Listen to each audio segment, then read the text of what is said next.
Bonjour à tous et bienvenue. Je suis tellement contente de vous retrouver aujourd'hui. Moi, c'est Janine Fontaine.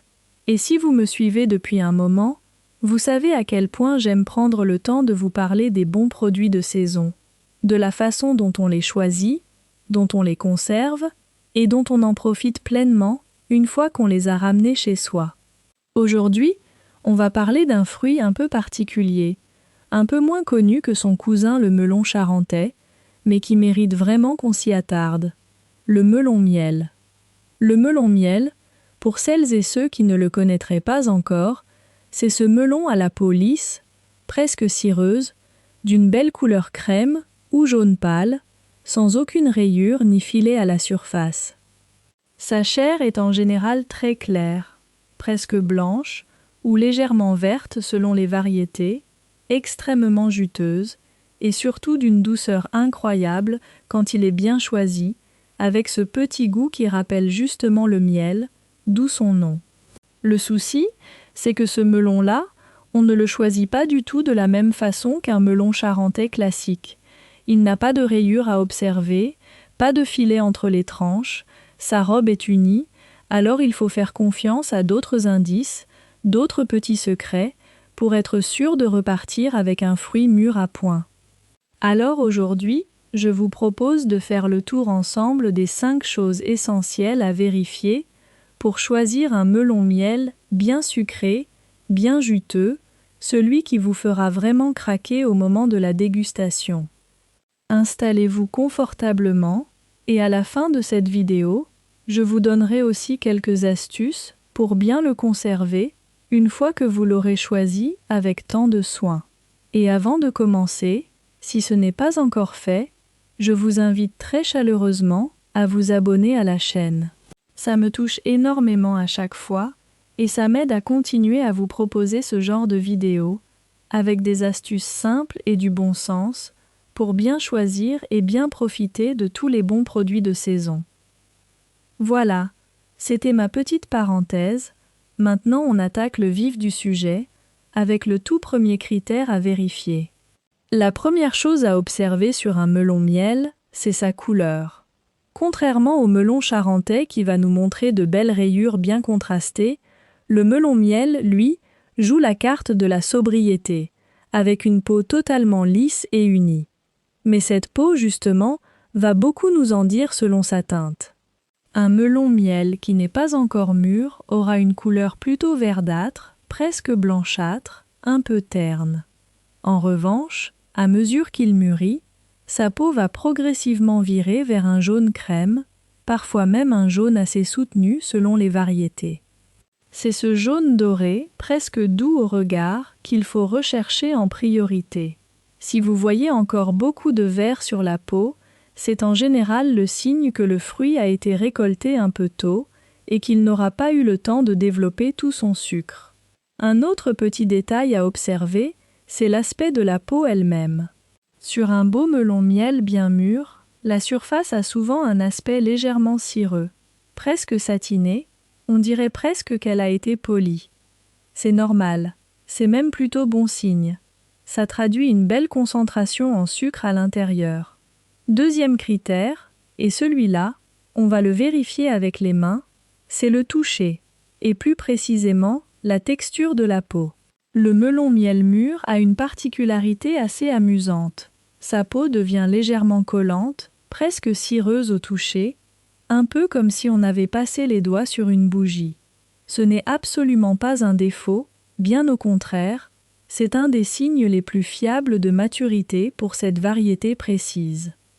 En complément de ça, appuyez très légèrement, avec délicatesse, sur l'extrémité opposée au pédoncule, c'est-à-dire à l'endroit où était la fleur du fruit. Cette zone doit céder très légèrement sous une pression douce du pouce, un peu comme un avocat mûr à point. Si c'est trop dur, le melon n'est pas encore prêt. Si au contraire ça s'enfonce trop facilement, ou si vous sentez une zone molle, presque spongieuse, méfiez-vous, le fruit est probablement déjà trop mûr, voire abîmé à l'intérieur. On cherche vraiment ce juste milieu, cette légère souplesse, localisée uniquement à cet endroit précis du fruit. Troisième critère, et celui-ci, je le trouve personnellement redoutable d'efficacité, c'est le poids. Prenez le melon miel en main et évaluez son poids par rapport à sa taille. Un bon melon miel doit vous paraître étonnamment lourd pour son volume. C'est exactement la même logique que pour le melon charentais, plus il est lourd, plus il est gorgé de jus et de sucre. N'hésitez pas à comparer plusieurs fruits de taille similaire entre eux, en les soupesant l'un après l'autre, presque comme on ferait au jeu, et choisissez celui qui vous semble le plus dense, le plus lourd en main. C'est un réflexe tout simple, mais qui fonctionne remarquablement bien avec cette variété de melons. Quatrième critère, l'odorat. Et là, il y a une petite subtilité importante à connaître pour le melon miel, parce que ce n'est pas exactement pareil que pour le melon charentais. Sur un melon charentais, on vous dira souvent de sentir du côté du pédoncule, cette petite queue reliée à la plante. Pour le melon miel, c'est plutôt l'inverse. C'est du côté opposé, à l'endroit où était la fleur, que le parfum est le plus concentré et le plus révélateur. Approchez votre nez de cette zone, et vous devriez percevoir un parfum doux, sucré, assez discret mais bien présent, qui évoque justement cette petite note de miel qui donne son nom au fruit. Si vous ne sentez absolument rien, c'est probablement que le melon n'est pas encore mûr. Si au contraire l'odeur est très forte, presque fermentée ou légèrement aigre, méfiez-vous, le fruit est certainement passé de l'autre côté de la maturité idéale. Et le cinquième et dernier critère, c'est un petit truc que j'aime beaucoup partager parce que peu de gens y pensent, c'est le son. Exactement comme pour le melon charentais, on peut tapoter délicatement l'écorce du melon miel avec les doigts en le tenant relativement près de l'oreille.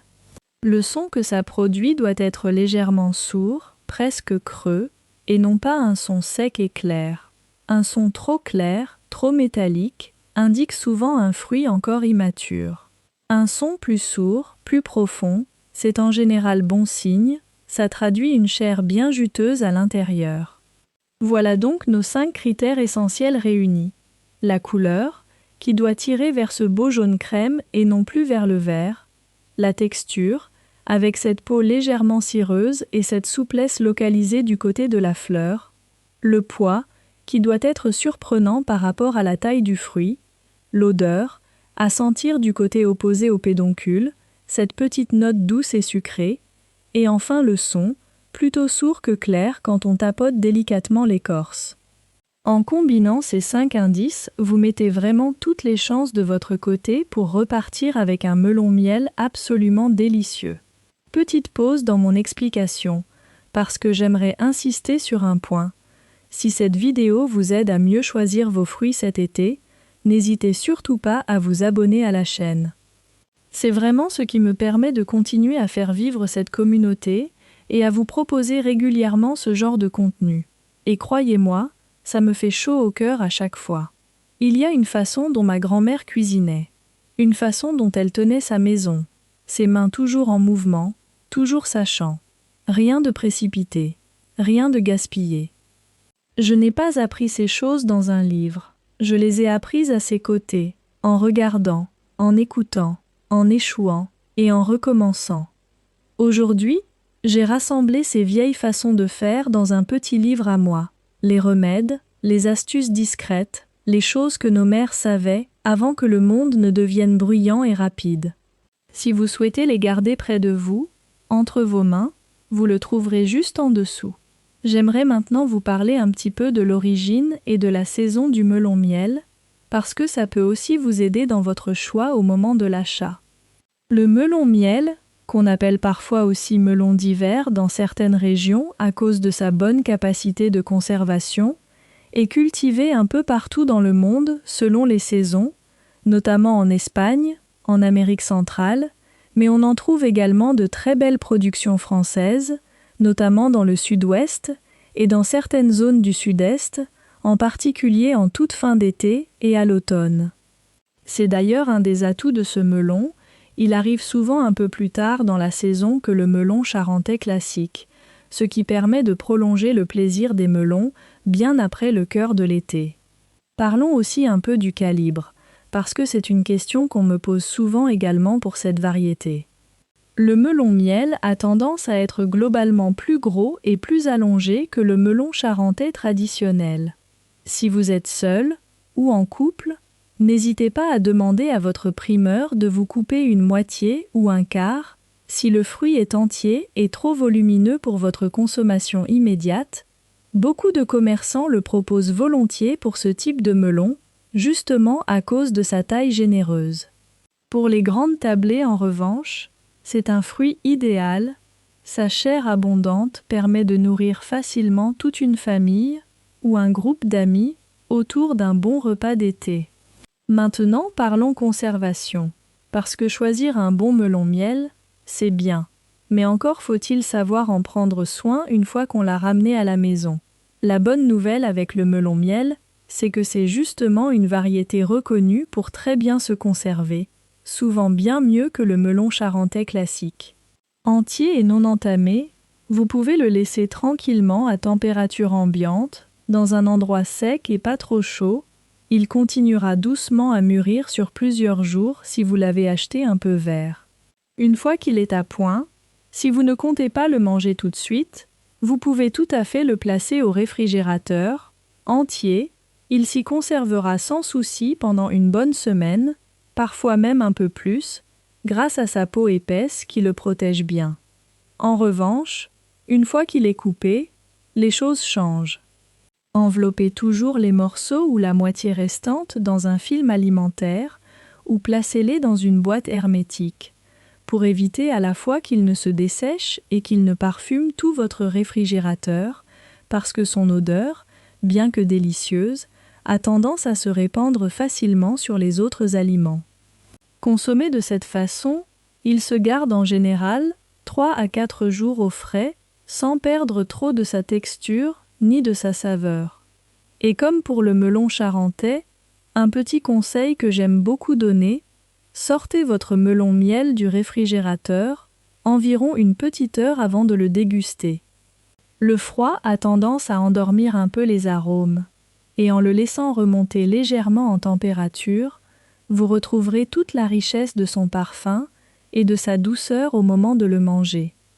C'est un détail tout simple, mais qui change vraiment beaucoup de choses en bouche.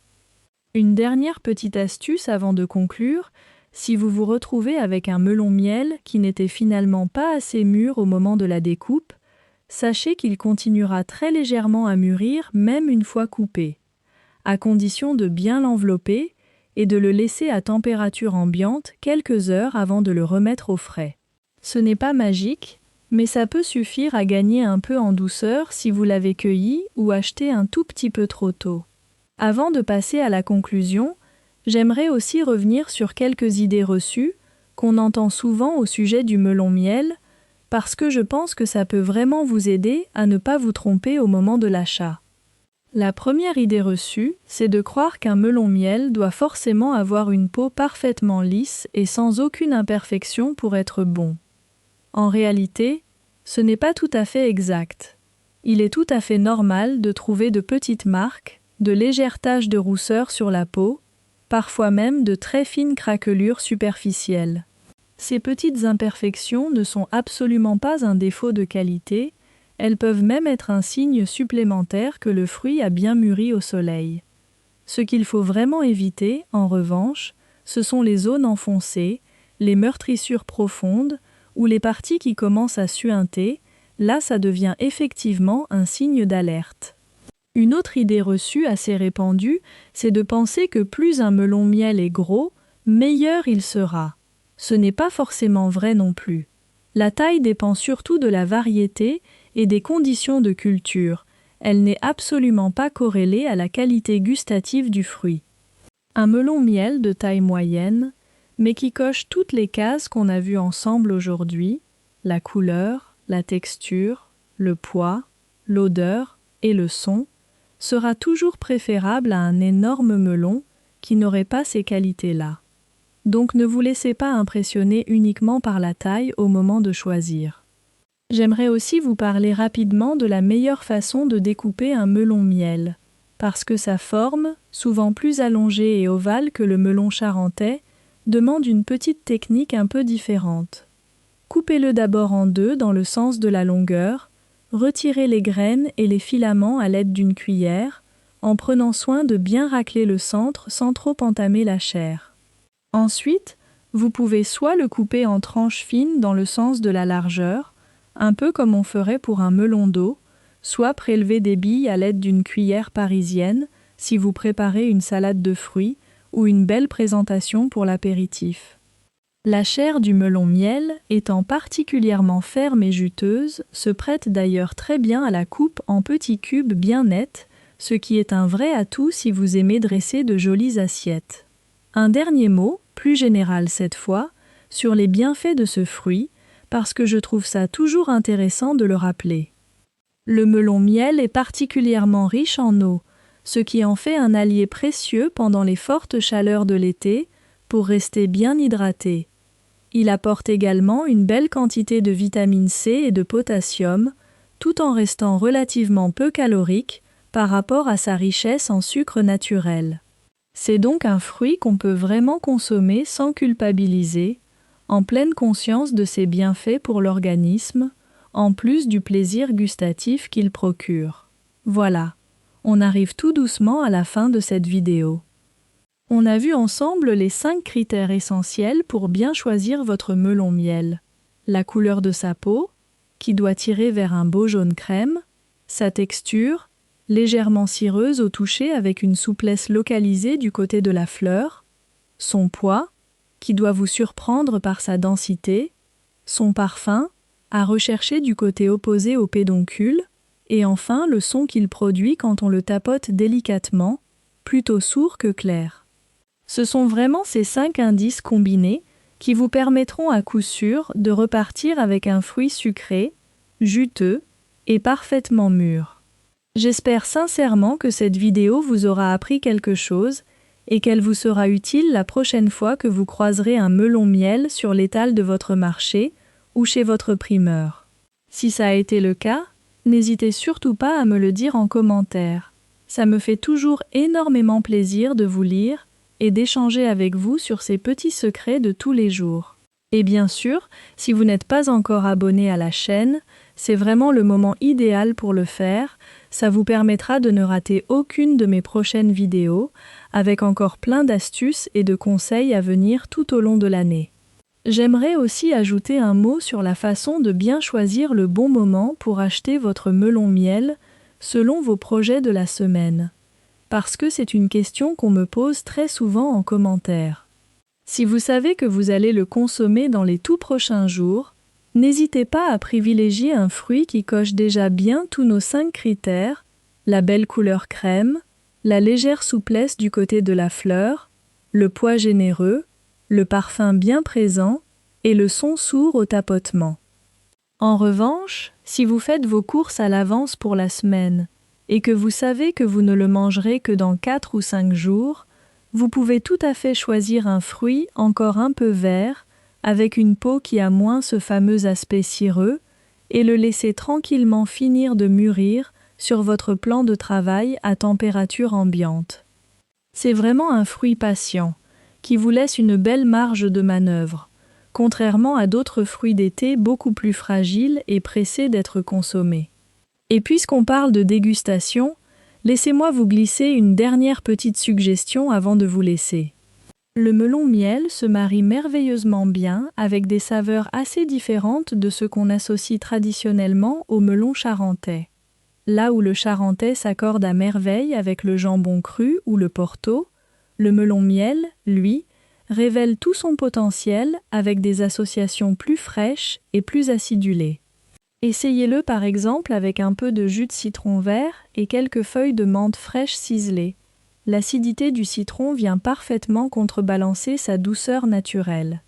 Il se marie également très bien avec du fromage de chèvre frais, en petite salade estivale, ou encore avec des crevettes et un filet d'huile d'olive pour une entrée légère et rafraîchissante.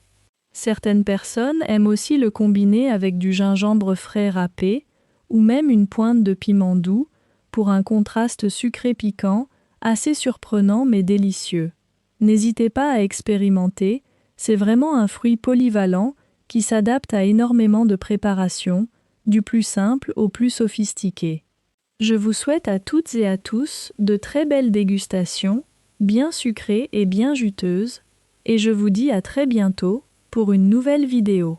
Prenez soin de vous, à très bientôt, c'était Janine Fontaine, et je vous embrasse bien fort.